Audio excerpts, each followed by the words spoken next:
Hi, I'm here today to talk to you about vocabulary. Uh, Research shows that vocabulary is a strong indicator of student success, right? Think about the number of words that children have to learn per day. And it varies. Some kids learn maybe 2 new words a day versus 8 new words a day. Some learn 750 for the year.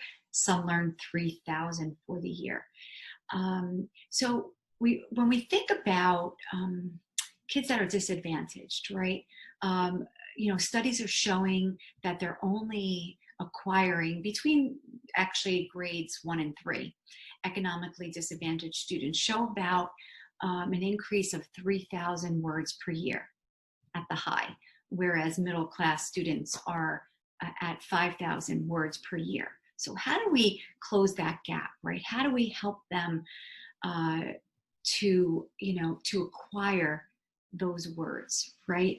It really comes down to something very interesting I was reading about a research report that came out. So if a child has negative feelings, right, or they have low peer acceptance, it will actually keep them from learning the words that they need to learn, or actually just in cognitive development itself.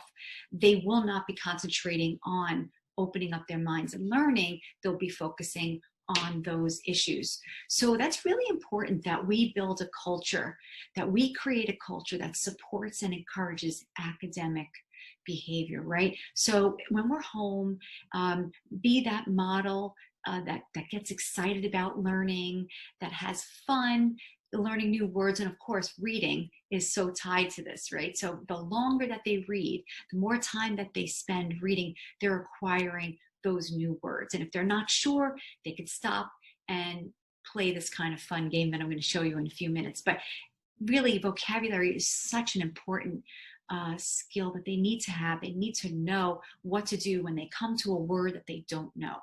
And just to build just new words each day in the summer, I have a really fun game that you can play, because some kids don't really acquire that knowledge by looking in a dictionary and reading the definition, and we think it's going to osmosis get into their brains. Some have to act out what the word means. Some of them have to draw.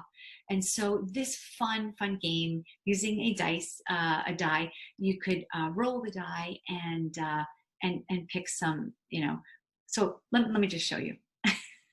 All right, let's take a look.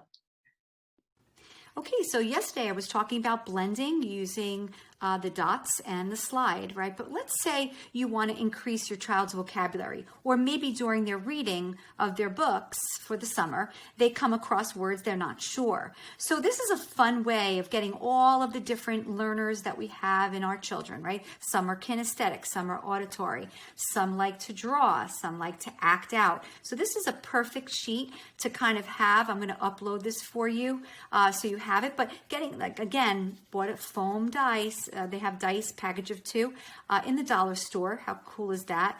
And I just permanently put them on, but this is dry erase, so you can erase it if you want to use it for something else. So let's say your child loves to draw. They roll the dice and they find that it's a 2. They would draw the picture of a shed. Maybe they want to act it out with everybody in the family and make that structure with everybody. We could talk about, mathematics, even with that, with geometry, who's going to make the triangle top and, all the parallel sides. But this is a great sheet, and certainly it's interactive. It gets to all of the heart of the different learners we have, the auditory, kinesthetic, and of course, visual.